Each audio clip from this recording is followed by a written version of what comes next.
أسعد الله أوقاتكم بكل خير مشاهدينا الكرام. نشرة الأخبار من الفضائية الإريترية نستهلها بأهم وأبرز العناوين.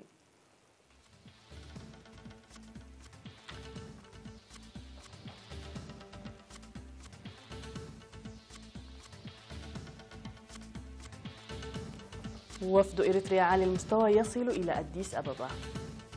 زراعة حوالي 60,000 هكتار في إقليم عنسبة. العمل لتعزيز فرص الاستفادة التعليمية في مديرية سلعة. فرنسا تدشن قوة عسكرية مع بريطانيا ودول أخرى لمواجهة الأزمات. ماتيس يزور الصين وسط توتر متصاعد بين واشنطن وبكين. والكوريتان تبحثان ربط شبكتيهما للسكك الحديدية.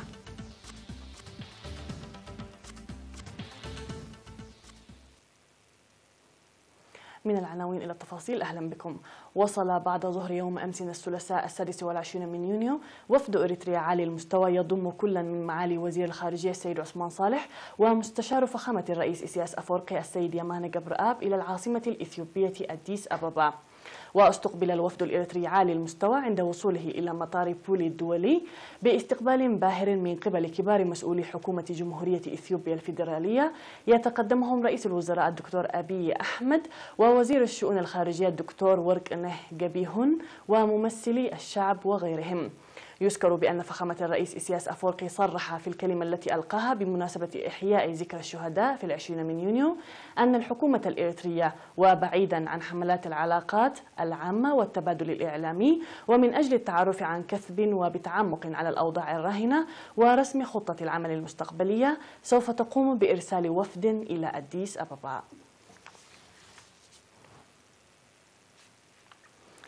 صرح خبير البذور في مكتب الزراعة بإقليم عنسبة السيد يوناس أبراهام عن وجود 60,000 هكتار في الإقليم يتم زراعته عبر الأسلوب العصري والتقليدي. وأوضح السيد يوناس أن 55% من الأراضي المذكورة تزرع بالحبوب و15% بالبقوليات النقدية، وما تبقى يزرع بالفول وغيره من المحاصيل الزيتية. وأشار إلى أن أنشطة حفظ المياه وحماية التربة التي قام بها المزارعون من جهة، وهطول الأمطار الموسمية في كافة أنحاء الإقليم من جهة أخرى، ومن جهة أخرى السمينارات التي نظمتها وزارة الزراعة حول تهجين النباتات وتنويع البذور ووقاية الآفات والأمراض ومكافحتها ساعد المزارعين على إنهاء استعداداتهم في أوانها والشروع في الزراعة. وأفاد بأن فرع الزراعة في الإقليم وزع بذورا محسنة للمزارعين تتحمل الأمراض والآفات الزراعية وتنتج حصادا وفيرا، مذكرا المزارعين على منحها اهتماما أكبر والاستفادة منها جيدا. وفي الختام ناشد خبير علم النباتات في الفرع السيد يوناس أبراهام المزارعين لمتابعة مزارعهم بداية من الزراعة وحتى الحصاد مع ظاهرة الآفات الزراعية الجديدة، وكذلك الإبلاغ الفوري لأقرب مكتب للزراعة في حال وجدت ظواهر للآفات الزراعية والأمراض.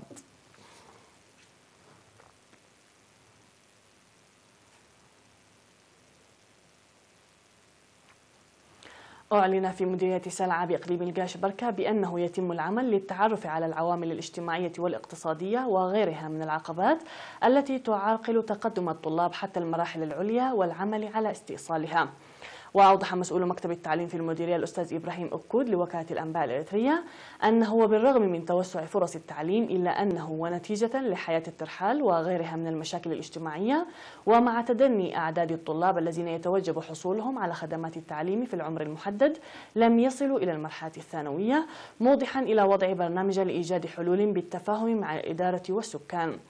وبموجب البرنامج أوضح مسؤول الخدمات الاجتماعية في المديرية السيد محمود عيسى بأنه تم تقديم مساعدات من الإدارة والشعب ل 34 طالبا يدرسون في الصف الخامس، بينهم طالبتين من منطقتي ديباستا وبادن لم يتمكنوا من مواصلة التعليم إلى داخلية أصمات لأنهم يواصلون تعليمهم للصف السادس والسابع في منطقة ركب.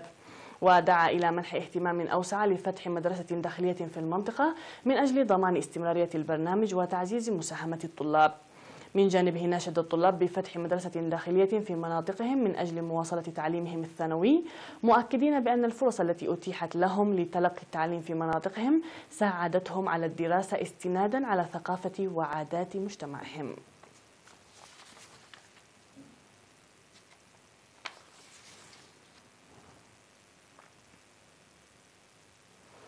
أفاد مراسل وكالة الأنباء الإريترية بأن سكان 8 ضواحٍ بمديرية اللوغو عنسبة بإقليم الغاشبركة قدموا دعما ماليا بقيمة 74 ألف نقفة ل 141 أسرة شهيد تعيش في وسطهم، وزرع مزارع 1240 أسرة شهيد بالثيران. وأوضحت المعلومات الواردة بأن سكان ضاحية مقركة تبرعوا ب 45 ألف نقفة، ومنطقة دبر الدهنس ب 11700 نقفة، وديدا ب 1240 نقفة، ودك الشحاي ب 10,000 نقفة، وجرانا كودو ب 6685 نقفة، فيما نشط سكان منطقتي حبلات اللالي وأدانا في زراعة المزارع وصيانة المساكن. وذكر مدير المديرية السيد أبراهام حاجوس استمرارية الدعم والمساعدات الجارية لأسر الشهداء عبر مبادرات الأشخاص والمجتمع، وعدم انحصارها في زمن محدد، وخلق أرضية صلبة للأسر المحتاجة من أجل التمكن والاعتماد على ذاتها. من جانبه قال مدير ضاحية مقركة السيد ميكائيل تخلزجي إنهم يقومون بتقديم الدعم والمساعدات لأسر الشهداء سنويا وباستمرار، خاصة في فترتي الزراعة والحصاد، مؤكدا العمل بقوة لإنجاح البرنامج في العام القادم. عقد في مدينة مندفرة سيمينار ل 120 من عمال المرافق الخدمية نظم بواسطة وزارتي السياحة والصحة، تركز على الوقاية من الأمراض المعدية وخاصة الأمراض التناسلية. وفي السيمينار الذي نظمه مسؤول مكافحة ومراقبة مرض المناعة المكتسب الإيدز والأمراض التناسلية في الإقليم الجنوبي السيد برهي كستي، قدم توضيحا مفصلا حول أسباب وأضرار تلك الأمراض وأعراضها، وكذلك التأثيرات الاجتماعية والاقتصادية الناتجة عن المرض. وقال السيد برهي إن الشؤون الصحية أساسية ولا يمكن تجاوزها ولها أهمية كبيرة، مناشدا المواطنين وخاصة عمال المرافق الخدمية لتعزيز دورهم لمكافحة انتكاسة الأمراض بمرض المناعة المكتسب الإيدز الذي وصل في الوقت الحالي إلى أدنى مستوى له. من جانبها قالت مسؤولة مكتب وزارة السياحة في الإقليم الجنوبي السيدة أسمرة أبرهة إن هدف السيمينار هو تأمين وسلامة العاملين في المرافق الخدمية والمستفيدين من تلك الخدمات، داعية كافة العاملين خاصة المرأة في المرافق الخدمية والفنادق على رفع الوعي وتوخي الحذر. أشار مراسل وكالة الأنباء الإريترية إلى أن الأمطار الغزيرة والمصحوبة بالأعاصير التي هطلت في بلدة جلوج تسببت في إحداث أضرار بالغة على الأطفال والممتلكات. وأفادت المعلومات الواردة مؤخرا بأن الأمطار الغزيرة التي هطلت في 20 من يونيو الجاري تسببت في تدمير المساكن واقتلاع زنك مدرسة جبل حامد الثانوية، إضافة إلى تدمير الخطوط الكهربائية. ونتيجة لقطع التيار الكهربائي توقفت نقاط توزيع المياه التي كانت تعمل بالكهرباء. كانت هذه الأنباء المحلية مشاهدينا الكرام، فاصل ونعود مع الأنباء العالمية، فكونوا معنا.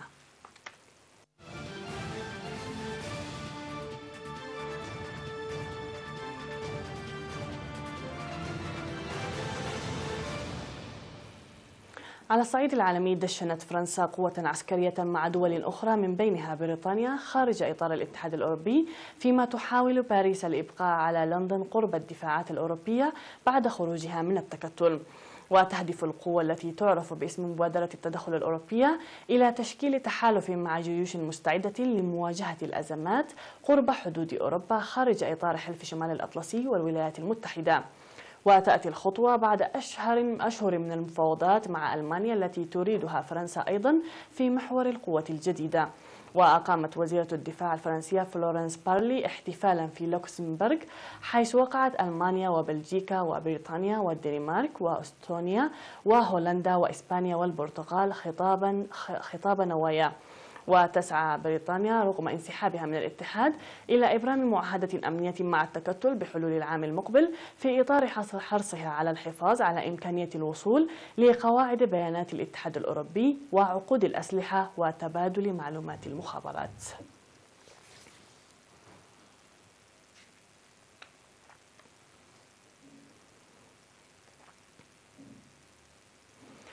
يجري وزير الدفاع الأمريكي جيمس ماتيس هذا الأسبوع زيارة هي الأولى إلى الصين وسط تصاعد التوتر بين البلدين، ولكن أيضا في ظل الحاجة إلى كسب دعم بكين في المحادثات النووية مع كوريا الشمالية.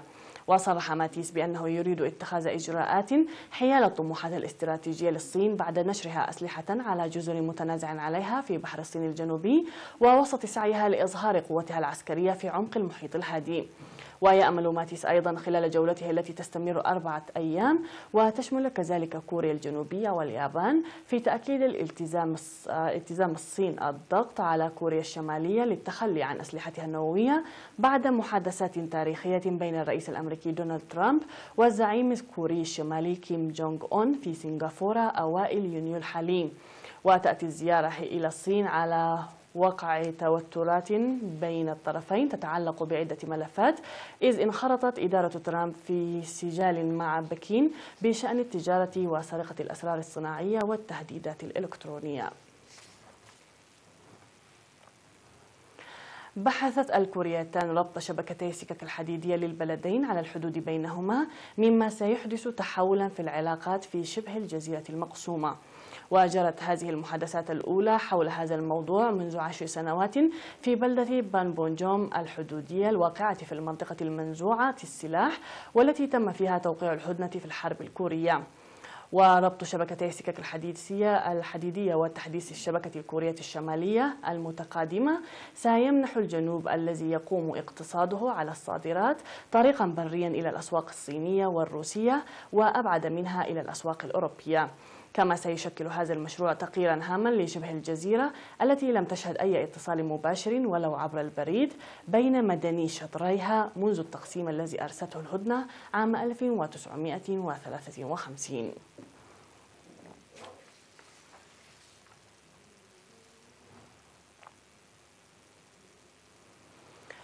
احتفظ ناستي ناش بلقب بطولة العالم في مصارعة أصابع القدم، ودخل البطل آلان ناش المعروف باسم ناستي ناش برأسه الأصلع وجسده الضخم وسط عشرات المتفرجين في منتزه بلينتي بروك في ديربي شاير.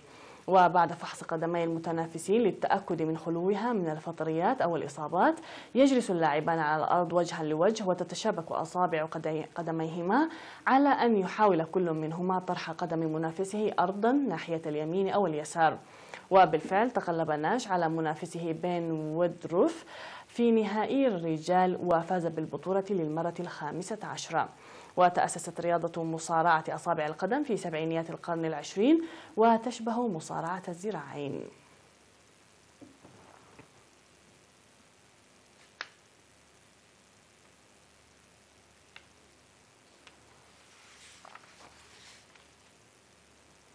نهاية النشرة مشاهدينا الكرام، شكرا لكم على حسن المتابعة، تحية لكم أينما كنتم، إلى اللقاء.